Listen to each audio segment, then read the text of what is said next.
ओम नमः शिवाय। श्रावण मास व्रत कथा अध्याय 5।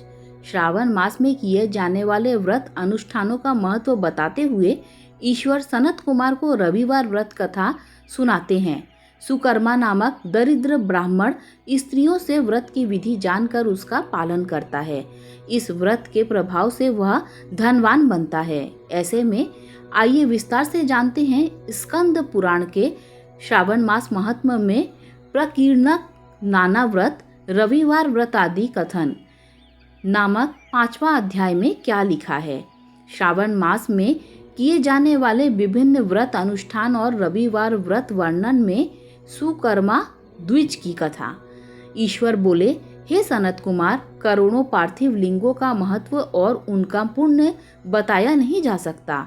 जब एक ही पार्थिव लिंग का महत्व पूरी तरह से नहीं बताया जा सकता, तब करोड़ों पार्थिव लिंगों के बारे में क्या कहा जाए। मनुष्य को चाहिए कि अगर वह करोड़ों पार्थिव लिंग नहीं बना सकता तो 1,00,000, 1,000, 100 या एक पार्थिव लिंग बनाए। एक भी पार्थिव लिंग बनाकर मेरी सन्निधि मिल सकती है। षडाक्षर मंत्र से 16 उपचारों द्वारा श्रद्धा से भगवान शिव की पूजा करनी चाहिए। साथ में ग्रह यज्ञ और उद्यापन करके होम करें और ब्राह्मणों को भोजन कराएं। हे सनत कुमार, इस व्रत को करने वाले की अकाल मृत्यु नहीं होती है। यह व्रत संतानहीनता को दूर करता है, सभी कष्टों को नष्ट करता है और धन संपत्ति में वृद्धि करता है। मृत्यु के बाद वह मनुष्य कल्प भर कैलाश में मेरे पास वास करता है। जो श्रावण मास में पंचामृत से शिव जी का अभिषेक करता है, वह पंचामृत जैसा अमृत में जीवन पाता है। गोधन से संपन्न होता है, मीठे बोलने वाला बनता है और भगवान शिव को प्रिय होता है। जो अनुदान व्रत करता है और हविष्य अन्न खाता है, वह चावल आदि अन्यों का अक्षय भंडार बन जाता है। जो पत्तल पर भोजन करता है, वह सोने के पात्र में भोजन करने वाले जैसा पुण्य पाता है और जो शाक त्यागता है, वह शाक कर्ता कहलाता है।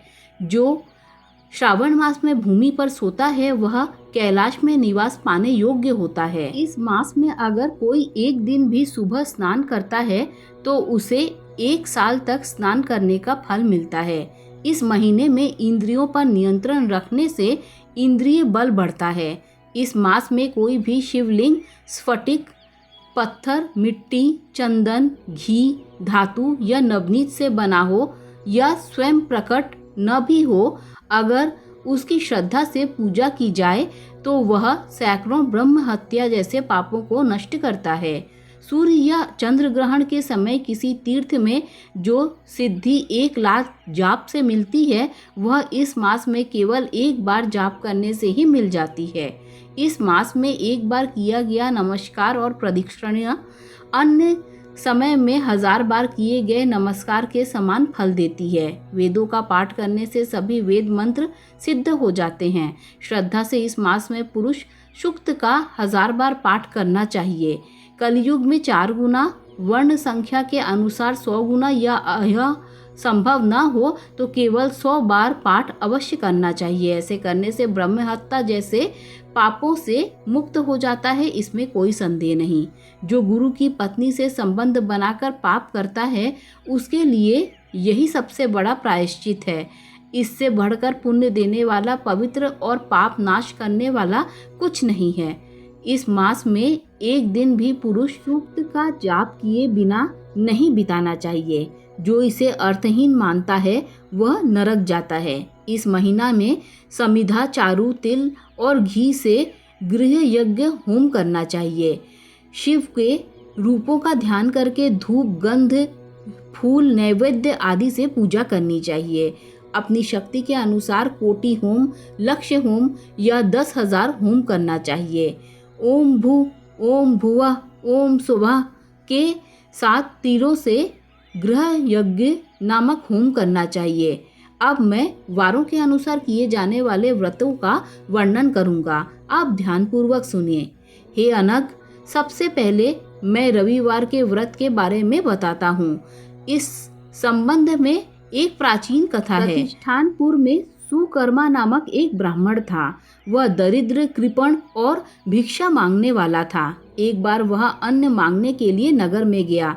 वहां उसने कुछ स्त्रियों को रविवार का व्रत करते हुए देखा। जब स्त्रियों ने उसे देखा तो आपस में बोली, इस पूजा को जल्दी से छिपा लो। इस पर वह ब्राह्मण बोला, हे श्रेष्ठ स्त्रियों, आप इस व्रत को क्यों छिपा रही हैं? सज्जनों के लिए परोपकार का ही सच्चा स्वार्थ है। मैं दरिद्र और दुखी हूँ। यह श्रेष्ठ व्रत सुनकर मैं भी इसे करूँगा। कृपा करके इसकी विधि और फल बताइए। स्त्रियां बोली, हे द्विज, आप इस व्रत को करने में प्रमाद या गलती करेंगे या फिर इसमें श्रद्धा नहीं रखेंगे, इसीलिए हम यह व्रत नहीं बताना चाहती। यह सुनकर उनमें से एक वृद्धा स्त्री उस ब्राह्मण को व्रत की विधि और फल बताने लगी। वह बोली, हे ब्राह्मण, श्रावण मास के शुक्ल पक्ष के पहले रविवार को मौन रहकर प्रातः शीतल जल से स्नान करें।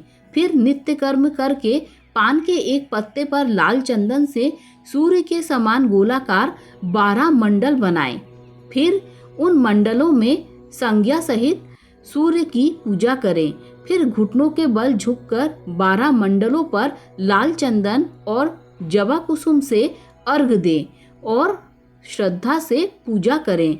फिर मिश्री युक्त नारियल का बीज सूर्य को अर्पित करें और आदित्य मंत्रों से स्तुति करें। फिर 12 नमस्कार और प्रदक्षिणा करें। उसके बाद 6 धागों से बना हुआ सूत जिसमें 6 गांठें हो सूर्य को अर्पित करें और गले में बांधें। फिर 12 फलों से युक्त वायन किसी ब्राह्मण को दें। इस व्रत की विधि किसी को नहीं बतानी चाहिए। हे विप्र, जो इस विधि से व्रत करता है वह निर्धन होने पर भी धनवान बनता है। निसंतान को संतान मिलती है, कोढ़ ठीक हो जाता है, बंधन से मुक्ति मिलती है और रोग दूर हो जाते हैं। हे विपेंद्र, साधक जो भी इच्छा करता है वह इस व्रत के प्रभाव से पूरी हो जाती है। इस प्रकार श्रावण के 4 या कभी कभी 5 रविवारों में यह व्रत करना चाहिए। फिर व्रत की पूर्णता के लिए उद्यापन करें। हे विपेंद्र, आप भी इसी प्रकार करें, आपकी सभी इच्छाएं पूरी होंगी। फिर उन पतिव्रता स्त्रियों को प्रणाम करके वह ब्राह्मण घर लौटा। उसने जो कुछ भी सुना था उसी विधि से व्रत किया और अपनी दोनों पुत्रियों को भी यह विधि बताई। केवल इस व्रत को सुनने, शिव के दर्शन और पूजा के प्रभाव से वे कन्याएं देवियों जैसी हो गईं। उसके बाद ब्राह्मण के घर में लक्ष्मी का वास हो गया और वह अनेक उपायों से धनवान बन गया। एक दिन नगर के राजा ब्राह्मण के सामने घर के सामने से गुजरे। उन्होंने खिड़की में खड़ी उन दोनों सुंदर कन्याओं को देखा। वे कन्याएं चंद्रमा और कमल जैसी सुंदर चीजों को भी अपने सौंदर्य से तिरस्कृत कर रही थी। उन्हें देखकर राजा मोहित हो गए और वहीं रुक गए। राजा ने ब्राह्मण को बुलवाया और उसकी दोनों कन्याओं को मांग लिया। ब्राह्मण ने खुशी खुशी दोनों कन्याएं राजा को सौंप दी। राजा को पति रूप में पाकर वे कन्याएं भी प्रसन्न हुई। उन्होंने भी यह व्रत किया और पुत्र पौत्र से संपन्न हुई। हे मुनि, यह व्रत बहुत ऐश्वर्य देने वाला है।